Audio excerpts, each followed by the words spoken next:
I just got out of the dentist. So, so when I smile, look, this is me trying to smile. The lighting's weird, but look, it's like me. Anyway, so yeah, my mouth is numb. I just had to get 2 fillings, and I was so nervous because I had a bad experience a long time ago with another dentist that hit my nerve. He hit a nerve. Apparently I wasn't numbed up enough, and he hit a freaking nerve, and I about came out of the chair. So anyways, ever since then, the drilling is what scares me. Like, it doesn't even bother me. I mean, getting like the shot, that's fine. That's fine. That doesn't even, I mean, yeah, it's uncomfortable, but you know, it's okay. It's cool. It's whatever. But the drilling is what freaks me out. And so anyways, this appointment went great. I'm so excited that I made it through, and the fillings were deep too. So just out of all this, if you don't get anything from this, floss your teeth, because all this dental work that I've had to get done over the years, basically, I feel has come from 2 things. Number 1, not flossing like I should, because all my cavities have been in between my teeth, not inside my teeth, but in between my teeth. If I would have flossed, you know, that probably wouldn't happen. Number 2, sugar. I eat way too much sugar, and I know that, and I'm working on it. I'm really trying to cut that down or out, because the sugar just sits there. And then, like last night, I drank a glass of wine and fell asleep on the couch with Nora, and woke up this morning and I'm like, shit, I didn't brush my teeth. I mean, that doesn't happen often. You know, I always brush my teeth at night before I go to bed and in the morning. But I don't know, just I'm glad it went well. I'm so glad to be done with that. Now I can go and start my weekend, and my amazing husband got me a GoPro camera for my birthday, so I'm super excited about that. I haven't even opened it, so I'm gonna open it, and I wanted to like read about it, or like, you know, try to figure it out a little more before I open it up. But I'm gonna do that, get into that, because he knows me well. I'm always running out of space on my phone, and so I'm getting that. I'm gonna get that going. And I have not cleaned our house in forever because we were away in the mountains. It's so weird talking like this, but we were away in the mountains for so long, and I need to get some cleaning done. So this weekend I really want to get some cleaning done. I really want to get the vlogs. I want to get the vlogs done from the mountains, our mountain trip, because I really want to do it. It seems like if I don't, I'm so busy that like, it's like I don't have time.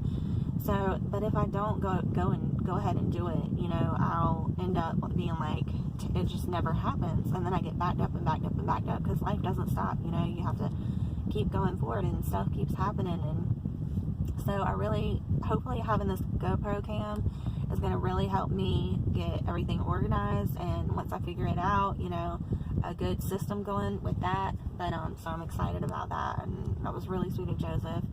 He got me the camera, the stand, the rechargeable battery. Just, he's awesome. And then he took me out for seafood on top of it. So anyways, I had a great birthday. Joseph had a good birthday. We made him 2 homemade cakes, and we had gotten him a couple handmade pottery from the mountains, from our mountain trip, and we just gave him some money. So I wish I could have done more. I should have done more planning, but it's like with the mountain trip coming up, we were getting ready for that, and then it was like his birthday was here. So anyways, I'll have to like make that up to him.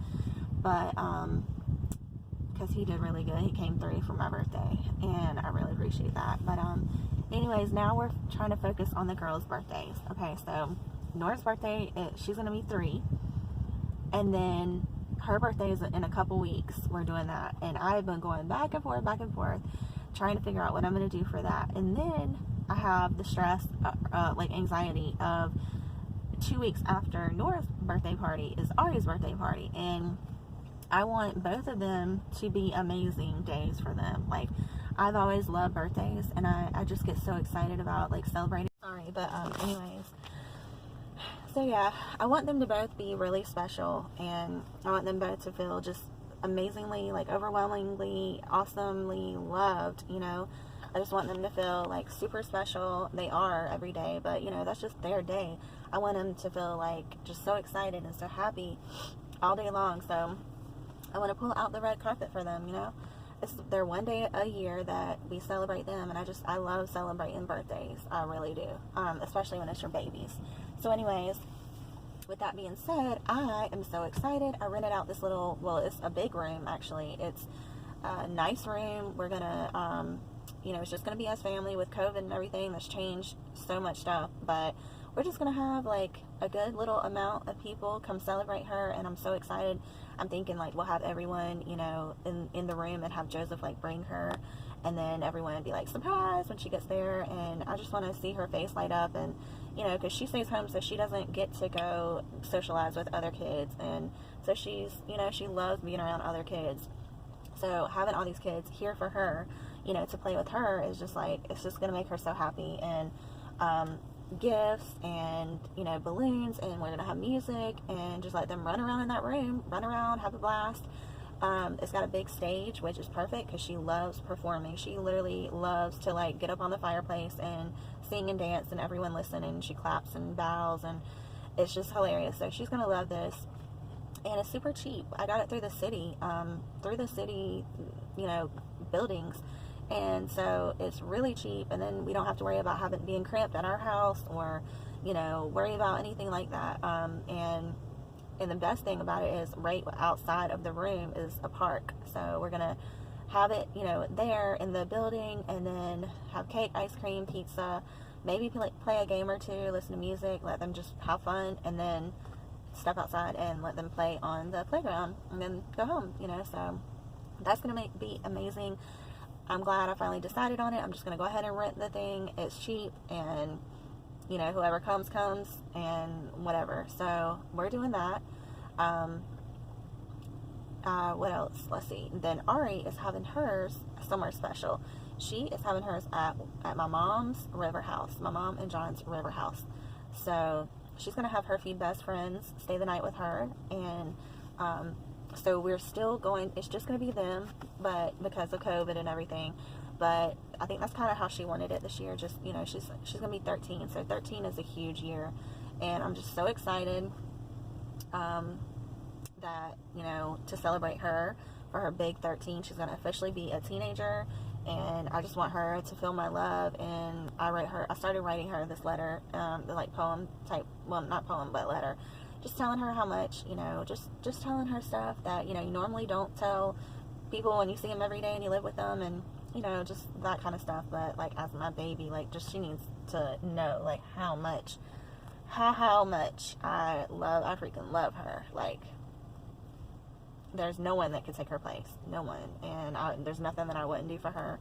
And there's no one that could ever come in between that. And, you know, I just want her to know, like, she knows, but it's good to remind, you know, it's good to remind her. So anyways, and then I gotta think of like something cool to do for her birthday. I know she wants like shoes and clothes and that, but I want to kind of do something outside the box for her. I gotta figure it out, but I don't have much time, but I do have some time. I mean, it's not like it's the last minute, you know. So I have 2 weeks for Nora's party, so we're doing good. Going ahead and reserving the spot and figuring out the time. Now I just gotta, like, you know, work on the list and all that. And then with Ari, we have her destination already, you know, secured. And then we gotta figure out like what kind of decorations we want to do down there, and what kind of stuff they're gonna do down there, because it's right on the water. It's like right there, and so depending on the weather, it might be cold then. But either way, like, I'm gonna kind of let her, you know, do most of the planning with that, because they're just gonna be, you know, kind of to themselves. But I would like to think of like any kind of some kind of activity they can do together, that would be fun, you know. That's where we are at with the birthday planning, and whew, I'm just thankful to be able to, you know, have healthy, happy children that we get. This is a blessing, and I just thank God for everything.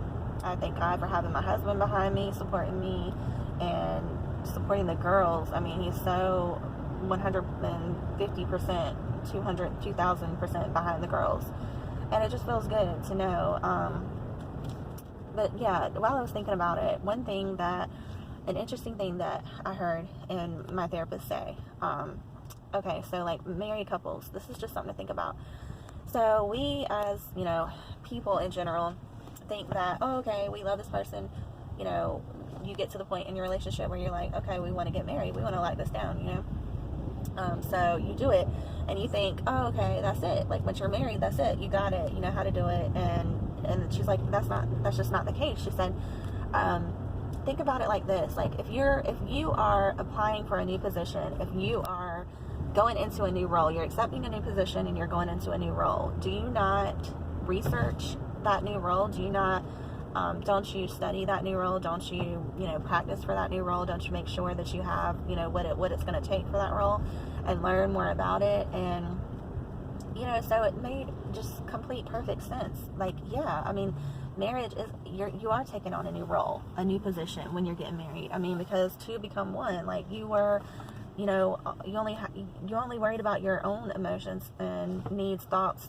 before. Then when you come in together into a marriage, it's completely different, like in the best way. But of course you're not going to know how to do it, perfectly. Like, of course, you haven't done it before. It's something different. It's, so I get it. It's like, I just love the way some of the things she breaks down to me. The way she breaks it down is like genius. And I'm all for like anything that is motivating or like inspiring or, just positive, anything like that. It just made me think like, you're right. Like, and she said 95% of, married couples think that they think that they can go into it not having to do any research or anything. So basically what she's saying is, it's good to constantly be reading up on like different authors that write books about marriage or, to whatever your preference, but stay grounded and do things together, like whether it be your devotion, or your time with God, or even, she said even like anything, it's not even about what you're doing, just do it together. But, yeah, I just thought that was interesting because it's so true. It's marriage, being a wife and being married is not just something that you automatically know how to do. I mean, you don't, yeah, a lot of stuff comes natural, but as far as like communicating and, excuse me, like learning how to communicate with your partner. I mean, you're different. You're going to have different, views, different thoughts, different reactions, different perspectives, that you have to basically learn how to communicate effectively with that person. And I don't know, it's just cool. Like psychology is really cool to me. Excuse me. But anyways, I will talk to y'all later. I'm headed to get my prescription and then I'm headed home. And I'm going to plop on the couch and just chill. Like, I was so nervous, this dentist appointment, I was so freaking nervous, like my chest felt like it was beating out of my chest. It was so scary, just because I had that bad experience a long time ago, where this dentist, a different one, not this one, but a different one, hit a nerve in my mouth, like, and I almost came out of the chair. Excuse me, it was so bad that I almost came out of the chair. And it just has stuck with me. And that's how it's interesting, that's how fear works, So now every time I hear that drill, it immediately takes me back to that place. And it's like, Joseph had a good idea. I was like, should I get nitrous? And then I'm like, no, I shouldn't get nitrous just for fillings. Because number one, you shouldn't really need it. Number two, I don't want to pay the money. So I did not get nitrous. And Joseph was like, well, why don't you just use this as like a faith, exercise of faith, like, just trust God, and so I did. So the whole time I was sitting there, I was like terrified, but I was like, excuse me, I was like, help me, Lord, help me, Jesus. I can do all, and then the main thing that came to my mind was, I can do all things through Christ who strengthens me. I can do all things through Christ.